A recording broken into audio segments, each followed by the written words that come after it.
नमस्कार बच्चों, कैसे हो आप लोग। उम्मीद करता हूँ स्वस्थ होंगे। आज तारीख है 1/5/2021। कोरोना काल समय है और प्रार्थना है मेरी ईश्वर से कि आप स्वस्थ रहें, घर पर रहें और जो है आपको स्वास्थ्य संबंधी जो है सभी प्रकार की सुविधाएं आपको मिलती रहे। देखिए, मैंने जो है बायोलॉजी में अभी 2 लेक्चर लिए हैं, ठीक है। जब तक वो 2 लेक्चर नहीं पढ़ेंगे और उन 2 लेक्चर को छोड़ने के बाद इस लेक्चर को पढ़ेंगे तो थोड़ी सी हो जाएगी परेशानी, क्योंकि बायोलॉजी में वो चैप्टर जो स्टार्ट मैंने करा था यानी कि सेल, उसकी बेसिक चीज सेल की उत्पत्ति आखिर कैसे हुई है, सेल के अंदर साइटोप्लाज्म क्या होता है, सेल के अंदर न्यूक्लियोप्लाज्म क्या होता है, साइटोप्लाज्म और न्यूक्लियोप्लाज्म से मिलकर प्रोटोप्लाज्म बना होता है। ये सारी बातें मैंने बता दी हैं पिछले लेक्चर में। अब परेशानी हो जाएगी यदि पीछे के 2 लेक्चर आपने नहीं पढ़े और डायरेक्ट आप यहां पर ये लेक्चर पढ़ रहे हैं तो थोड़ी सी समस्या हो सकती है, ठीक है। तो अच्छे से समझना है, बहुत इजी तरीके से बताया है, तो वो 2 लेक्चर जरूर देख लीजिए और 2 लेक्चर देखने के बाद इसके बाद इसका 1 लेक्चर और आएगा, यानी कि 4 लेक्चर में ये चैप्टर आपका हो जाएगा बिल्कुल बेहतरीन। तो स्टार्ट करते हैं, ठीक है। तो मैं ये मान के पढ़ा रहा हूं कि आपने पीछे के 2 लेक्चर आपने पढ़ लिए हैं, ठीक है। आगे चले, चलिए साहब। देखिए, ये मैंने बताया था, ये है आपकी सेल। जो पहली बार पढ़ रहा होगा उसको लग रहा होगा डायरेक्ट सेल से स्टार्ट कर दिया, नहीं, मैंने इसको बताया है सब कुछ। ये है सेल यानी कि कोशिका हिंदी में बोलते हैं, ये भी बताया था। हम ज्यादातर इसको जो टर्म जो है समझाऊंगा हिंदी में, लेकिन ये शब्दों का प्रयोग हमको इंग्लिश में करना है, क्योंकि एग्जाम में जो है इन शब्दों को इंग्लिश के वर्ड है हिंदी में लिखा हुआ आ जाएगा, लेकिन आएगा यही लिखा हुआ, यानी कि जैसे कि माइटोकॉन्ड्रिया है, इसको माइटोकॉन्ड्रिया को हिंदी में लिख देगा, बस इतना सा फर्क है उसके अंदर। लेकिन ये शब्द एग्जाम में पूछे जाते हैं किसमें, इंग्लिश में। पूरी बायोलॉजी पढ़ाऊंगा, बहुत बेहतरीन तरीके से बायोलॉजी पढ़ाऊंगा, पढ़ लीजिए इसको, है ना। और उसके बाद देखना क्वेश्चन, हर एक चैप्टर को पहले पढ़ो, फिर उसके क्वेश्चन करके देखो आप, फिर देखिए आपसे 90% सारे क्वेश्चन आपको होने लगेंगे। स्टार्ट करते हैं पहले, ठीक है। तो देखिए, मैंने बताया था कि सेल के अंदर 2 प्रकार के द्रव पाए जाते हैं। एक पाया जाता है इसके बीच में, जिसको बोलते हैं क्या, केंद्रक द्रव्य। केंद्रक द्रव्य को इंग्लिश में बोलते थे हम न्यूक्लियोप्लाज्म। इस वाले द्रव को जो बोलते हैं हम बोलते हैं इसको साइटोप्लाज्म, और इसी को हिंदी में बोलते हैं कौन सा, केंद्रक द्रव्य। फिर मैंने बताया था कि इसके अंदर जो द्रव है इसके अंदर अंग पाए जाते हैं सेल के अंग, इसके अंदर भी इस सेल के अंग पाए जाते हैं। जैसे कि मैं हूं, मेरे क्या है, अंग है बहुत सारे, हाथ अंग है, आंख है, कान है, नाक है, होठ है, ये सब क्या है, मेरे अंग है। पैर है, ये सब अंग ही तो है मेरे। ऐसे ही ये अंग हैं, ये जितने मैंने बताए हैं, माइटोकॉन्ड्रिया, राइबोसोम, एंडोप्लाज्मिक रेटिकुलम यानी कि ईआर, हिंदी में बोलते हैं अंतः प्रद्रव्य जालिका, गोल्जी बॉडी यानी कि इंग्लिश में हिंदी में बोलते हैं गोल्जी का है, प्लास्टिड्स हिंदी में बोलते हैं लवक, और आरएनए बताऊंगा लाइसोसोम, हिंदी में भी इसको लाइसोसोम बोलते हैं। ये सारी चीजें जो है ये इस केंद्र के बाहर जो द्रव है इसमें है। तो एग्जाम में कई बार यही क्वेश्चन आ जाता है कि बताइए प्लास्टिड्स जो है वो सेल में कौन से द्रव में पाया जाता है, तो ये पाया जाता है आपका इस वाले द्रव में, बाहर वाले द्रव में, जिसको बोलते हैं हम क्या, साइटोप्लाज्म, ठीक है। या कोई सा भी और पूछ सकता है, राइबोसोम कहां पाया जाता है, इन सबको बताऊंगा मैं अभी, समझे। ये मत सोचना कि ऐसे ही छोड़ दूंगा इनको, हर एक को बताऊंगा। इसको तो मैंने बड़ा घोट घोट के पढ़ाया मैंने, इसको कैसे पढ़ाया मैंने, घोट घोट के पढ़ाया है। पंडित जी पिछले लेक्चर में बहुत बेहतरीन तरीके से आराम से कहानी से बताया कि कैसे मेरे शरीर में ऊर्जा बनती है। मैं जो इस समय बोल रहा हूं, क्यों, क्योंकि मैं खाना खा कर आया हूं, खाने से ऊर्जा क्यों मिली है, इसी ने बनाई है ऊर्जा, माइटोकॉन्ड्रिया ने, ठीक है। अगर ये ना हो तो कितना भी आप अच्छा खाना खा लीजिए, एनर्जी नहीं मिलेगी आपको, ठीक है। तो इसको जो है आप धन्यवाद दीजिए, यही आपको जीने के लिए आपके लिए ऊर्जा बना रहा है ना। वो याद करो कैसे एटीपी से एडीपी, और वो भी चीज एटीपी भी कहां से आई है, सब कुछ बताया है मैंने पिछले लेक्चर में। जाओ आराम से पढ़ो, पिछले लेक्चर थोड़ी सी मैंने फास्ट पढ़ाए हैं क्योंकि यूट्यूब की शुरुआत थी तो उसमें जल्दी जल्दी पढ़ाया है। अब मैं समझ गया हूं, अपनी ही वीडियो यूट्यूब में देख के समझ गया हूं कि हाँ मैं तेज तेज बोल रहा हूं, इसलिए अब मैं धीरे धीरे बोलने की कोशिश करूंगा। है ना। तो क्या है, मुझे अब इस बात का लग गया है कि पिछले लेक्चर में थोड़ा सा मैंने फास्ट पढ़ाया है, मैंने जल्दी जल्दी बोला हूं,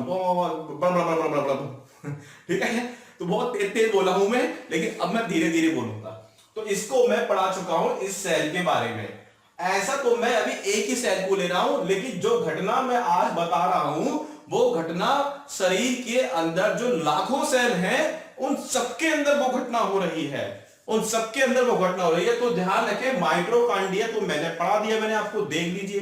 अब आता है आपका राइबोसोम। ये राइबोसोम देखिए, राइबोसोम का जो इसकी खोज करी थी वो करी थी किसने, रॉबिन्स एवं ब्राउन। पहली बात तो मैंने इसलिए लिख दिया है क्योंकि कुछ बच्चे कहते हैं सर खोज किसने करी, लेकिन मैं आपको वास्तविकता बताऊं कोई मतलब नहीं है, नहीं आते क्वेश्चन रॉबिन्सन ब्राउन, काटो इसको।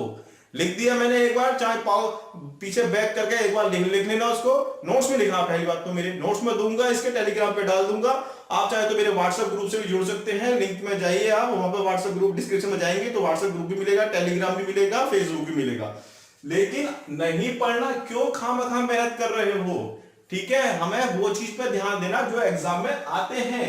अब आते हैं राइबोसोम का काम क्या है, इसके बारे में देखते हैं। तो देखो बच्चों, ऐसा है, मैंने खाया खाना, खाने में क्या होता है, खाने में जो चीज हमें दिखती नहीं है क्या वो चीज होती है। हम तो देखते हैं कि पनीर है, हमको देखते हैं कि अरे वाह दाल है, अरे बर्गर है, चाउमीन है, डोसा है, हम तो उसमें देखते हैं मैक्रोनी है, वो दिख रही है आपको, लेकिन उनके अंदर क्या है, उनके अंदर है मैक्रोन्यूट्रिएंट्स। मैक्रोन्यूट्रिशन का मतलब यहां पे क्या होता है, उसके अंदर क्या है, कुछ मोलिक्यूल हैं, कुछ ऐसे उसके अंदर पोषक पदार्थ हैं जो हमें नहीं दिखते।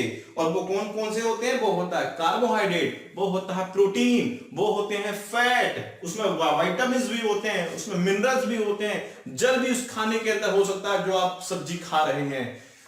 अब उन सबके अंदर क्या होता है मैंने आपको बताया, लेकिन हमको निकालना है, हमको समझना है किसके बारे में, प्रोटीन के बारे में। देखिए प्रोटीन मैं यदि डायरेक्ट खा लूं, प्रोटीन मैंने डायरेक्ट खा लिया तो मेरी जो सेल तक आखिर इन सब चीजों का जो फाइनल डेस्टिनेशन होता है, यानी कि जो अंतिम स्थान होता है वो होती है सेल। यदि सेल तक ये कार्बोहाइड्रेट पहुंच रहा है तो ऊर्जा मिलेगी, प्रोटीन पहुंच रहा है तो आपका शरीर की वृद्धि होगी, फैट पहुंच रहा है तो आपके शरीर का तापमान, बॉडी का टेम्परेचर कंट्रोल में रहेगा, विटामिन पूछ रहे हैं तो शरीर में जो क्षति होती है जिसकी वजह से शरीर कमजोर हो जाता है या शरीर की सारी मशीनें ठीक से नहीं चल पाती हैं, अगर विटामिन हमारी सेल तक नहीं पहुंच रहा है तो भी समस्या हो जाएगी। जब नहीं पहुंच रहा है तो आपके शरीर के अंदर जो ब्लड, जो रक्त का जो दौड़ाव है, रक्त का जो उसका बहने का जो स्पीड है, उसमें क्या हो जाएगी, वेरिएबिलिटी आ जाएगी, कुछ उसमें भिन्नता आ जाएगी। तो हर एक चीज हमारे शरीर में जरूरी है, लेकिन अंतिम जो स्थान होता है, चाहे वो विटामिन हो, चाहे वो कार्बोहाइड्रेट हो, चाहे वो प्रोटीन हो, वो होता है आपकी सेल। सेल तक ये सब चीजें पहुंची तो आप स्वस्थ, सेल तक ये नहीं चीज पहुंची तो आपकी सेल में कमी तो आप बीमार तो पता ही है, डॉक्टर के पास जाओगे, पैसे दोगे, है ना, फिर डॉक्टर आपको ठीक करेगा। आइए, तो यहां पे मैं इसको पढ़ा चुका हूं, अब आता हूं मैं राइबोसोम क्या काम करता है। फिर मैं आता हूं राइबोसोम, जो मैंने खाया है खाने में प्रोटीन, वो प्रोटीन जाता है मेरे शरीर में, और शरीर में जाने के बाद वो डायरेक्ट सेल पे नहीं जाता बच्चों, वो डायरेक्ट सेल तक नहीं जाता है। अभी इस प्रोटीन को छोटा छोटा करा जाता है, इस प्रोटीन को किसके द्वारा, आपके इस पापी पेट के द्वारा। पापी पेट में मशीनें हैं, इसके अंदर और क्या क्या मशीनें हमारे शरीर में आते हैं, छोटी आंत है, बड़ी आंत है, लीवर है, पेनक्रियाज है, गाल ब्लेडर है, बात समझिए, लीवर माने यकृत है ना, पेनक्रियाज को अग्नाशय बोलते हैं, पेनक्रियाज को अग्नाशय है, पित्ताशय यानी कि क्या, गाल ब्लेडर है, छोटी आंत यानी कि इंटेस्टाइन, छोटी आंत स्मॉल इंटेस्टाइन, बड़ी आंत यानी कि लार्ज इंटेस्टाइन। ये सारी चीजें क्या करती हैं, जो खाना खाया है ना उसको पचाने का, छोटे छोटे टुकड़ों में करने का काम है इन सब का, इसको बोलते हैं कि डाइजेशन सिस्टम। अब फिर दोबारा आते हैं, सुनिए, जो मैंने प्रोटीन खाया है, अभी वो प्रोटीन डायरेक्ट सेल तक नहीं पहुंचेगा। यदि वो प्रोटीन सेल तक पहुंच जाए, वो मैंने खाया प्रोटीन और मैं किसी भी सेल तक प्रोटीन मान लिया पहुंच भी गया पास तक, तो वो प्रोटीन आपकी सेल को नहीं मिलेगा। क्यों? क्योंकि आपकी सेल प्रोटीन को नहीं जानती है कि तुम कौन हो। प्रोटीन का कार्य क्या होता है समझ लीजिए एक बार। पहली बात तो प्रोटीन का कार्य होता है आपके शरीर में जो सेल है, सेल का विकास करने के लिए, सेल की वृद्धि करने के लिए, नई सेल बनाने के लिए। अगर कोई सेल खराब हो गई है तो उसको स्वस्थ करने के का काम कौन करता है बच्चों? ये प्रोटीन करता है ना। प्रोटीन की मात्रा कम लोगे तो सेल में कमी आ गई तो रिकवरी नहीं होगी, सेल की वृद्धि नहीं होगी, सेल में इंप्रूवमेंट नहीं होगा। तो इसलिए सेल की वृद्धि के लिए, सेल को स्वस्थ रखने के लिए प्रोटीन बहुत जरूरी होता है। लेकिन प्रोटीन यदि इस सेल तक पहुंचता है तो ये सेल नहीं पहचान पाती है। तो फिर कैसे जाएगा प्रोटीन? तो फिर प्रोटीन कैसे जाएगा? तो उसके बीच में आता है हमारा डाइजेशन सिस्टम, यानी कि पाचन तंत्र। अब मैंने जो खाना खाया है, प्रोटीन जो है हमारा उस जो तंत्र है, पाचन तंत्र, उस प्रोटीन को छोटे छोटे भागों में तोड़ेगा। और जो छोटे छोटे भाग जो होते हैं प्रोटीन के बच्चों, वही कहलाते हैं क्या? वही कहलाते हैं आपके अमीनो एसिड। क्या? Amino acid. यानी कि अमीनो एसिड ही प्रोटीन होते हैं, लेकिन प्रोटीन के अणु जो होते हैं वो बड़े बड़े होते हैं। और जब ये बड़े बड़े प्रोटीन के अणु छोटे छोटे भागों में टूट जाते हैं तो कहलाते हैं क्या? ये अमीनो एसिड। तो ठीक है। तो अब ये राइबोसोम क्या करता है? अब जैसे ही प्रोटीन आया, जैसे ही देखिए, जैसे कि ये मेरा है, मैंने खाना खाया, खाना खाने के बाद इसका होता है पाचन, खाने का पाचन के बाद बनता है क्या? अमीनो एसिड बनता है बच्चों। अब ये अमीनो एसिड कहां गया? ये गया आपका सेल के पास गया। सेल समझ जाएगी अरे ये तो अमीनो एसिड है, बहुत बढ़िया, ये तो प्रोटीन का छोटा भैया है, बहुत अच्छी बात है। तो सेल इसका स्वागत करेगी और गाना गाएगी सेल। कौन सा गाना गाएगी सेल? आइए आपका इंतजार था, ठीक है, राहों में उनसे मुलाकात हो गई है। अरे सुना होगा गाना, आपने पूरा गाना अपने आप गा लेना, समझे? अभी पूरा गाना याद भी नहीं है, कल सुनाऊंगा याद करके आपको। यहां पर जो है अमीनो एसिड जो है वो पहुंच गया सेल पर। अमीनो एसिड को बिठाया जाता है, अरे बहुत बढ़िया बहुत बढ़िया, तुम तो हमारे विकास के लिए आए हो, तुम तो वृद्धि के लिए आए हो। अमीनो एसिड विचार होता है, बोला मैं तो छोटा रूप हूं, मैं तो जब ही काम करूंगा जब मिलाओगे। क्योंकि जब अमीनो एसिड, एक ये अमीनो एसिड है, शॉर्ट फॉर्म में लिख रहा हूं मैं अमीनो एसिड, और जब दो अमीनो एसिड आपस में मिल जाती हैं तभी प्रोटीन बनता है। तो शरीर की वृद्धि के लिए, शरीर को स्वस्थ रखने के लिए अमीनो एसिड काम नहीं करता। इस अमीनो एसिड को अब मिलाना पड़ेगा। जब ये अमीनो एसिड चेन के रूप में मिल जाएगा तो कहलाएगा ये क्या? तो कहलाएगा प्रोटीन। तो प्रोटीन हमने लिया था, प्रोटीन डायरेक्ट यहां पहुंचता नहीं, पहुंचता प्रोटीन तो सेल मना कर देती, तो बीच में प्रोटीन को तोड़ दिया पाचन तंत्र के द्वारा, यानी कि आपके जो आपका अमाशय होता है, लीवर होता है, पेनक्रियाज होता है, छोटी आंत होती है, बड़ी आंत होती है, इन सब ने तोड़ दिया प्रोटीन को। किसमें? अमीनो एसिड में तोड़ दिया। अमीनो एसिड का स्वागत करा सेल के अंदर, लेकिन अमीनो एसिड यहां पे कहता है मैं तो असहाय हूं, मैं प्रोटीन बनाऊं, पहले मुझे आपस में जोड़ो। अमीनो एसिड कहता है पहले मुझे जोड़ो, तभी प्रोटीन बनाऊंगा, तभी मैं काम करूंगा। अब बेचारे ये सब परेशान, कौन काम करे? ऐसा कौन करे? तो आते हैं कौन? हनुमान जी बनके। कौन? राइबोसोम आते हैं, ये कहते हैं हम करेंगे ये काम। अब राइबोसोम के अंदर ये क्वालिटी होती है बच्चों कि राइबोसोम जो है अमीनो एसिड को, दो अमीनो एसिड या 3 भी हो सकते हैं या 4 भी हो सकते हैं, इन सारे अमीनो एसिड को जोड़ता है। बस काम हो गया। इसी जोड़ने को तो क्या बोलते हैं? प्रोटीन बोलते हैं। जब अमीनो एसिड चेन के रूप में बन जाता है, 2 या 2 से अधिक, तो बन गया प्रोटीन। तो ये किसने करा है इनको जोड़ने का काम? ये जोड़ने का काम करता है कौन? राइबोसोम करता है। इसलिए राइबोसोम को क्या बोलते हैं? प्रोटीन बनाने की फैक्ट्री बोलते हैं राइबोसोम को। याद रखना, एग्जाम में क्वेश्चन आता है कि बताइए कि प्रोटीन बनाने की फैक्ट्री क्या है? राइबोसोम है। कभी भी कसम खा लो आज से कि कभी भी आ जाए कि राइबोसोम का क्या कार्य है, आपका एक ही उत्तर होना चाहिए, प्रोटीन का संश्लेषण करना, प्रोटीन का निर्माण करना। यह काम किसका है? राइबोसोम का है। राइबोसोम प्रोटीन बनाने की फैक्ट्री कहलाता है। राइबोसोम का जो काम है वो क्या है? प्रोटीन का बनाना, प्रोटीन की फैक्ट्री। कभी भी कहीं आप कभी भी आ जाए, अभी पूछूंगा आपसे, कसम खिलाइए मैंने आपको, कसम खाओ, कसम खाओ आमदार से, कभी भी क्वेश्चन आया प्रोटीन का क्या कार्य है, तो क्या कार्य है? प्रोटीन का निर्माण करना। और प्रोटीन का निर्माण कैसे? क्योंकि किसको जोड़ता है वो, अमीनो एसिड को जोड़ता है। ये काम है किसका, राइबोसोम का। बस इससे ज्यादा नहीं पढ़ना राइबोसोम का, इससे ज्यादा पढ़ना है तो विद्वान हो जाओगे, एग्जाम में क्वेश्चन से मतलब नहीं है कोई, ठीक है। ये हो गया आपका खत्म राइबोसोम। आगे चलते हैं। तो राइबोसोम जो है सेल में कहां पाया जाता है, कौन से द्रव्य में पाया जाता है ना। अगर पिछला लेक्चर देखा होगा तो ये हलवा क्वेश्चन है आपके लिए, पिछला लेक्चर नहीं देखा होगा तो सोच रहे होगे यार क्या बताऊं। साइटोप्लाज्म में, इसमें साइटोप्लाज्म हिंदी में क्या बोलते हैं, इसको क्या बोलते हैं, कोशिका द्रव्य। चलिए साहब ये हो गया, इसको मिटा रहा हूं मैं अब, ओके। चलिए साहब इसको भी मिटा रहा हूं, अमीनो एसिड मिल गया। किसने बना दिया, हनुमान जी ने। हनुमान जी कौन है, राइबोसोम। चलिए साहब आगे आते हैं। अब आता है गोल्गी बॉडी, समझने के लिए जरूरी है पिछला लेक्चर। पिछले लेक्चर में माइटोकॉन्ड्रिया जिसे समझ में नहीं आया वो तो क्या समझ आएगा। अब सुनिए मेरी बात, ये दूसरे हनुमान जी है ये, ठीक है। अब मैं आपको बताऊं कि माइटोकॉन्ड्रिया का काम क्या था। माइटोकॉन्ड्रिया का काम था ऊर्जा बनाना, यानी कि पावर हाउस था वो, याद आ रहा है, वो पावर हाउस था माइटोकॉन्ड्रिया। यानी कि माइटोकॉन्ड्रिया ने यहां से स्वागत करा किसका, ग्लूकोज का स्वागत करा यहां पर, और ग्लूकोज को छोटे छोटे भागों में तोड़कर, यानी कि जो एनर्जी आई थी एटीपी, उसको एडीपी में तोड़ दी, एडेनोसिन ट्राइफॉस्फेट को एडिनोसिन डाइफॉस्फेट में चेंज कर दिया। किसने, माइटोकॉन्ड्रिया ने।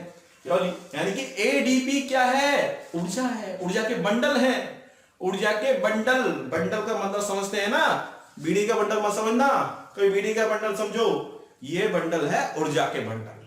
चलिए साहब ऊर्जा के बंडल आ गए यहां पे। अब माइटोकॉन्ड्रिया ये कहता है कि भैया देखो तुम लोगों के लिए मैं कितना अच्छा काम कर रहा हूं, तुम्हारे लिए मैंने ऊर्जा बना दी है। ये सब तालियां बजाते हैं छोटे बच्चे की तरह, बहुत बढ़िया ऊर्जा मिलेगी, हम जिंदा रहेंगे।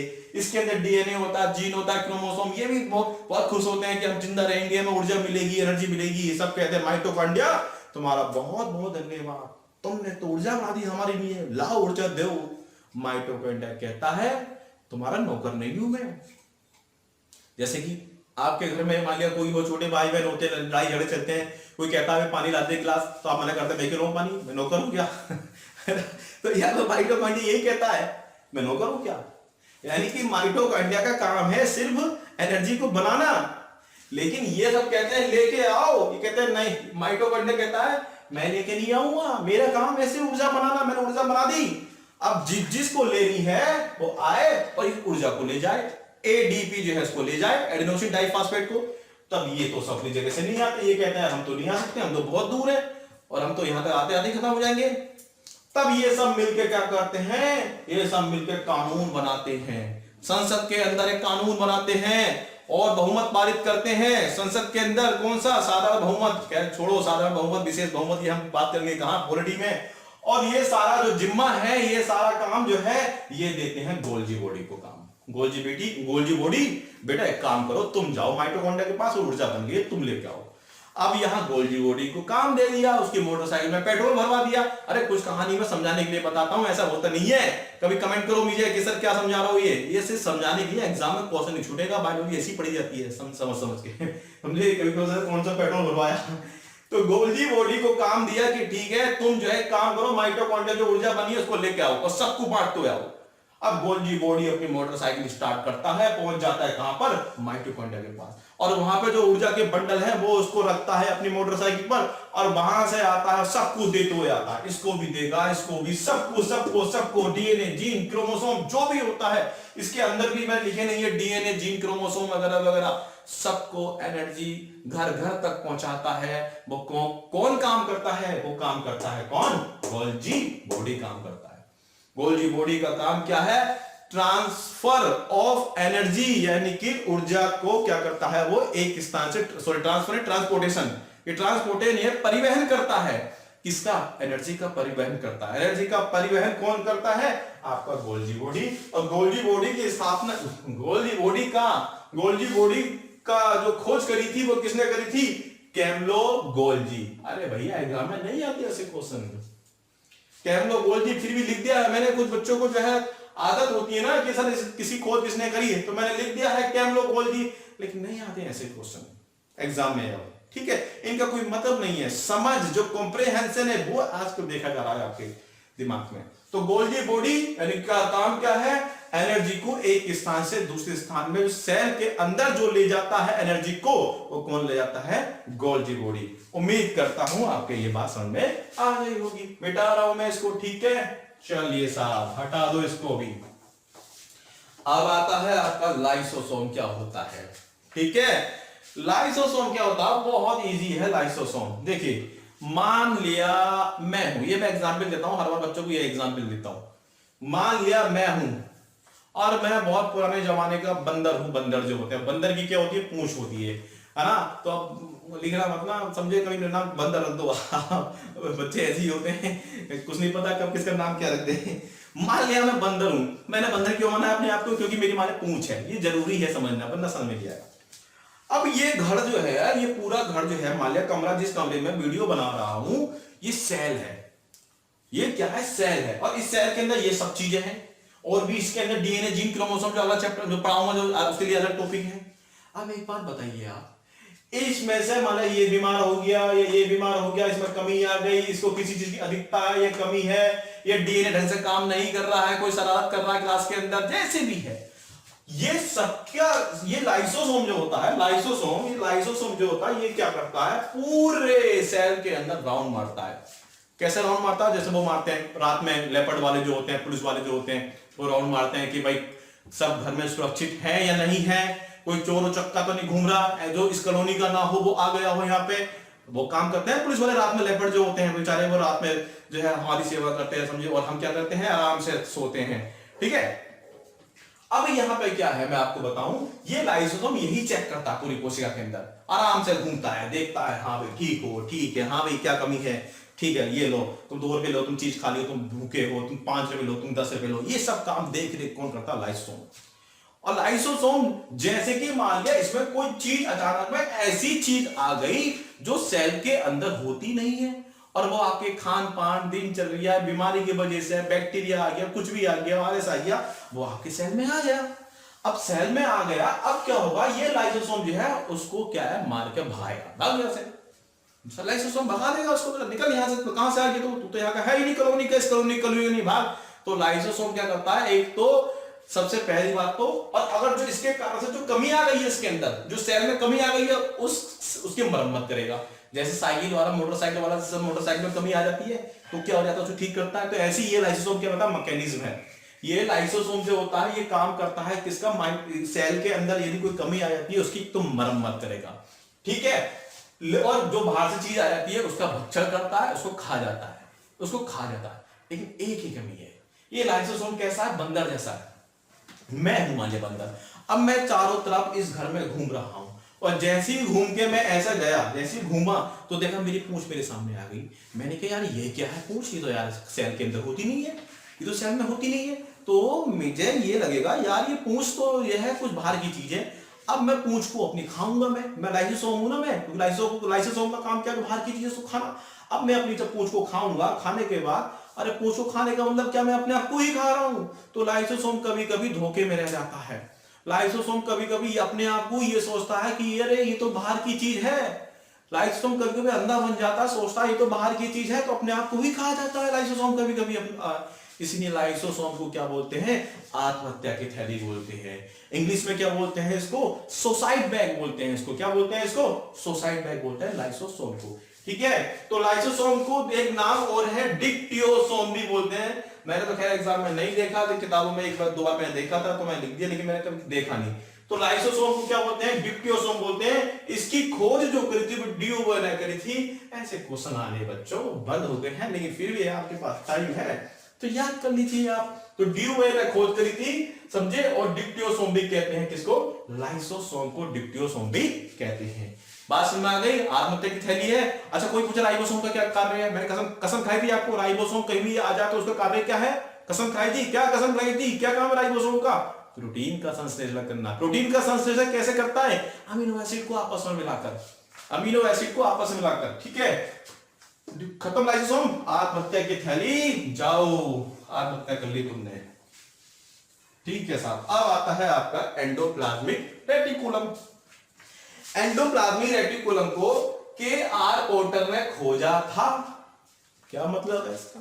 नहीं आते, जहां इंपोर्टेंट है वहां बताऊंगा। तो भैया KR पोर्टर जाओ, तुम्हारी जरूरत नहीं है, और जिसको जरूरत है तो वो इसको याद कर लीजिए। उसको सीटी आ रही होगी बाहर से, चौकीदार सीटी मार रहा है, क्योंकि ये वीडियो यार आपको 1 बजे बन रही है 1 बजे वीडियो बन रही है, तो बाहर से आवाज आ रही होगी सीटी की, तो समझे, परेशान मत हो ना, थोड़ा डिस्टर्ब हो रहे हो तो। एंडोप्लाज्मिक रेटिकुलम शॉर्ट फॉर्म में बोलते हैं ई और बोलते हैं क्या आर, यानी कि शॉर्ट फॉर्म में बोलते हैं इसको ई और आर, एंडोप्लाज्मिक रेटिकुलम। हिंदी में बोलते हैं बच्चों इसको अंतःप्रदबई जालिका। क्या बोलते हैं हिंदी में इसको? अंतःप्रदबई जालिका बोलते हैं इसको हिंदी में।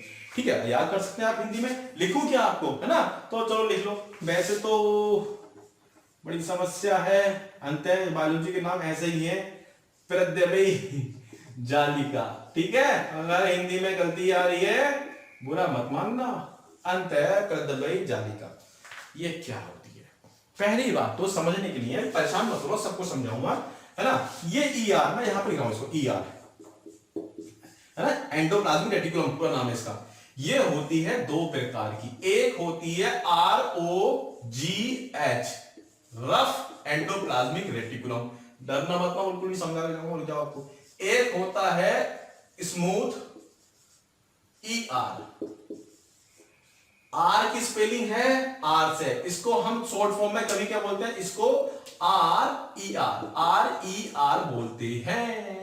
इसको क्या बोलते हैं? स्मूथ की स्पेलिंग किससे स्टार्ट होती है? S से, इसको बोलते हैं SER बोलते हैं। SER या RER full form rough, R की जगह रफ बोल लो, एंडोप्लाज्मिक रेटिकुलम, स्मूथ की जगह S बोल लो, स्मूथ एंडोप्लाज्मिक रेटिकुलम। आइए साहब आगे चलते हैं, समझते हैं। देखिए, मान लिया, समझने के लिए बच्चों, देखो ये समझ नहीं समझा रहा हूं मैं आपको, ये है ना, जो मैं स्ट्रक्चर बना रहा हूं ऐसा होता नहीं है, थोड़ा सा अलग होता है, लेकिन समझाने के लिए। मान लिया ये एंडोप्लाज्मिक रेटिकुलम है ना, एक लाइन मान ली मैंने एंडोप्लाज्मिक रेटिकुलम समझने के लिए, है ना, तो समझ जाओगे आप पक्का। इसमें क्या है, यहाँ पर राइबोसोम है, यहाँ पे राइबोसोम, ये देखो राइबोसोम है, यहाँ पर राइबोसोम दाने के रूप में होता है, हालांकि ये ऐसे होता है दाने के रूप में, लेकिन वो दाना ना दिखा तो आपको समझ नहीं आता, छोटा हो जाता है। यहां पर दाने, जब ये राइबोसोम ऊपर आ जाता है इस एंडोप्लाज्मिक रेटिकुलम के ऊपर, ठीक है, तो ये सरफेस जो है, ये देखो आप चलोगे यहाँ पे तो खुरदरी हो जाएगी। क्यों हो जाएगी? खुरदरी खुरदरी खुरदरी खुरदरी हो जाएगी।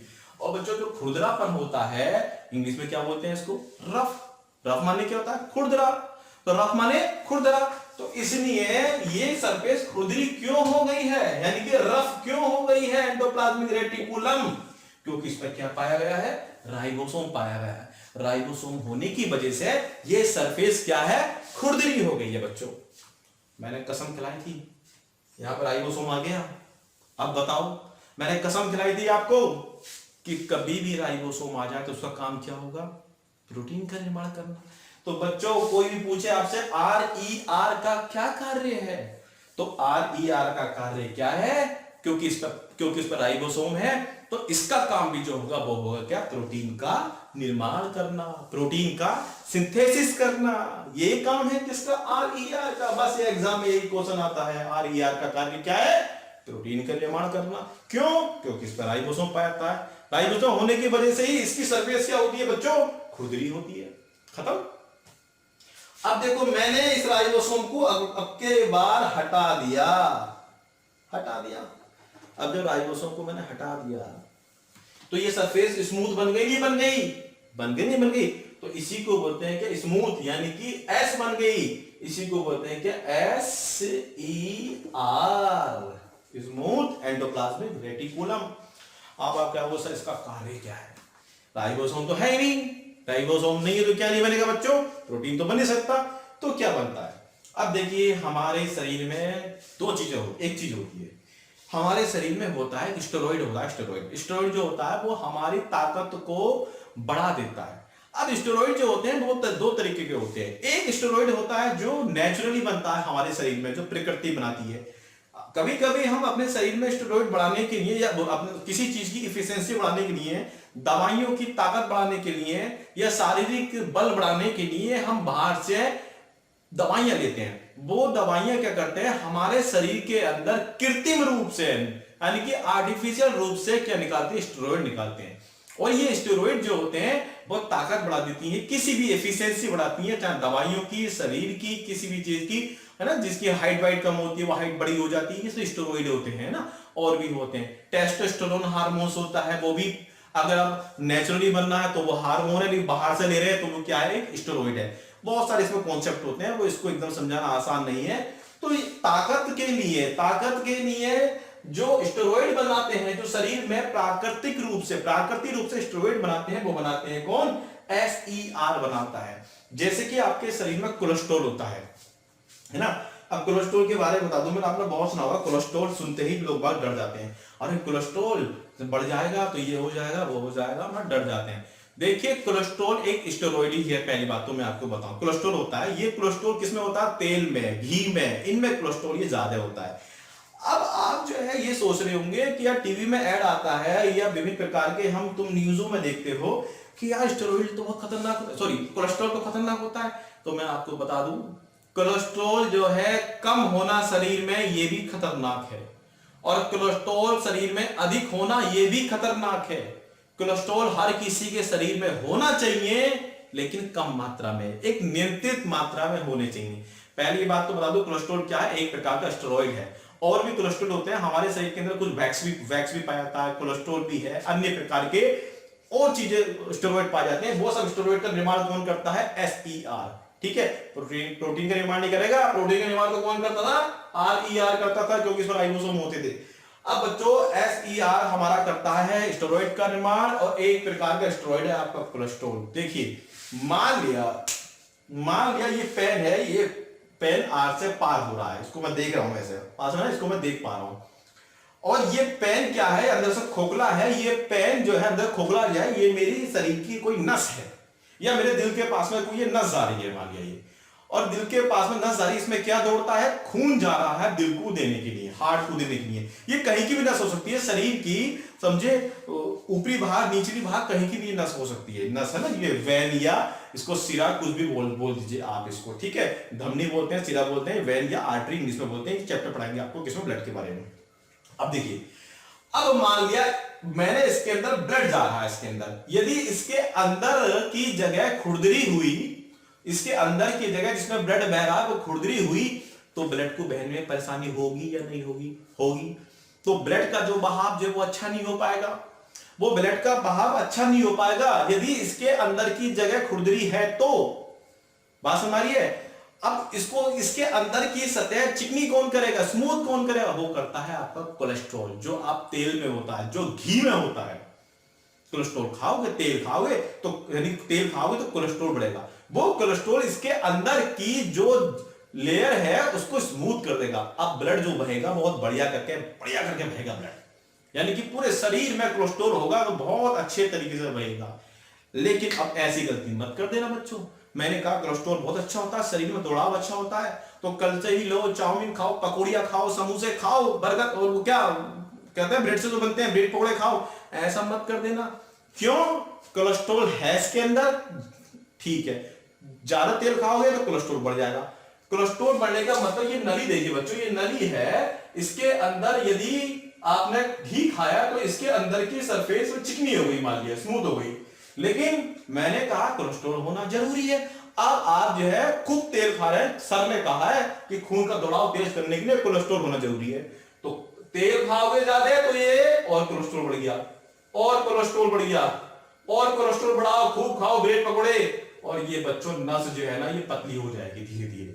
अब पतली होने की वजह से रक्त जो है बहुत प्रेशर के साथ बहेगा इसके अंदर, और इतना प्रेशर रहेगा कि आपको जो है शरीर में हार्ट बीट बढ़ जाएगी, आपकी हार्ट बीट बढ़ जाएगी, वो हाइपरटेंशन हो जाएगी, गुस्सा आ जाएगा। एक समय ऐसा भी हो सकता है कि जो लेयर है किसकी, कोलेस्ट्रॉल की, ये पूरी लेयर गिर जाए, ये बंद हो जाए, और जब लेयर और ये बंद हो जाएगी तो बच्चों खून का जो दौड़ाव है वो रुक जाएगा, यानी कि आपकी नस जो है वो, आपकी वेन जो है वो क्या हो जाएगी, ब्लॉक हो जाएगी। और जब बच्चों ब्लॉक हो जाएगी तो इसी को बोलते हैं, यदि हार्ट वाली नस के पास ब्लॉक हुई है नस कोलेस्ट्रॉल की वजह से, इसे बोलते हैं हार्ट अटैक। दिल का क्या बोलते हैं हिंदी में इसको, दिल का दौड़ा बोलते हैं ना, जो बोलते हैं हार्ट अटैक बोलते हैं। और यही अगर नस कोलेस्ट्रॉल की वजह से ब्लॉक हो जाए आपके दिमाग में, इसी को बोलते हैं ब्रेन हेमरेज। क्या बोलते हैं इसको, ब्रेन हेमरेज। तो कहीं या कहीं और कहीं पैरों में कहीं भी अगर ये नस ब्लॉक हो जाए तो बच्चों कहीं ना कहीं वो हिस्सा आपका खराब भी हो सकता है, कई प्रकार की परेशानी हो सकती है। तो मेरा कहने का मतलब यह है, कोलेस्ट्रॉल यानी कि स्टेरॉइड जो RSER बनाता है, अच्छी बात है, वो नियंत्रित मात्रा में बनाए, लेकिन ज्यादा तेल घी खाओगे तो कोलेस्ट्रॉल ज्यादा हो जाएगा तो आपकी नसें ब्लॉक भी हो सकती हैं। इसलिए कोलेस्ट्रॉल हमारे शरीर में होना चाहिए, ना कम होना चाहिए ना अधिक। अधिक होगा तो नस ब्लॉक हो जाएगी और कम होगा तो खून का दौड़ाव अच्छा नहीं होगा, तो ना। तो ये काम किसका है, एंडोप्लाज्मिक रेटिकुलम दो प्रकार के होते हैं, एक RER SER। R का मतलब यहाँ पे क्या होता है, राइबोसोम होता है, और S का मतलब राइबोसोम नहीं होता है, लेकिन ये स्टेरॉइड का निर्माण करता है। वीडियो को बैक कर देख लेना, समझ ना आए, और पूरी हम बायोलॉजी पढ़ाएंगे बहुत आराम से, क्वेश्चन नहीं कराएंगे सारे, ठीक है। आराम से पढ़ो, कहीं भी जाने की जरूरत नहीं है, सब कुछ कराएंगे आपको, एक एक चीज कराएंगे। अब यूट्यूब पे पढ़ाना धीरे धीरे आ रहा है हमसे, लेकिन कम से कम आप अभी सब्सक्राइब तो करिए। आप सब्सक्राइब, पता नहीं आप जो देख रहे हैं, जो लाल बटन है वो दबा नहीं दबा, पता नहीं दबाया नहीं दबाया आपने, ठीक है। तभी तो प्रोत्साहन मिलेगा और अच्छी वीडियो बनाने का। और लाइक करिए, कमेंट करिए, शेयर भी करिए, सभी लोग बोलते हैं, ठीक है। तो हम भी बोल रहे हैं ये वाली बात। तो जो लाल बटन है आपके पास में, ठीक है, जो आपके दाएं हाथ पे देखो लाल बटन है या नहीं है, अगर वो लाल है तो उसको टिक कर दो, उसको दबा दो, और लाइक भी कर दो। नीचे वो ऐसे लिखा होगा, ऐसे इस तरीके से उसको लाइक भी कर दो, और कमेंट भी लिख दो, अच्छा लगा, बहुत बढ़िया है, कि और बनाओ वीडियो तो और बनाएंगे, वरना आप देखते नहीं है, समझे, तो कोई क्या करा जाए। तो अगला टॉपिक इसी का चलेगा, पढ़ाएंगे, दो इसके टॉपिक और होंगे, तमीज से पढ़ाएंगे, तमीज से पढ़ाएंगे, जल्दबाजी पढ़ाने की कोई अवसर नहीं है, ठीक है। धन्यवाद, नमस्कार, जय हिंद।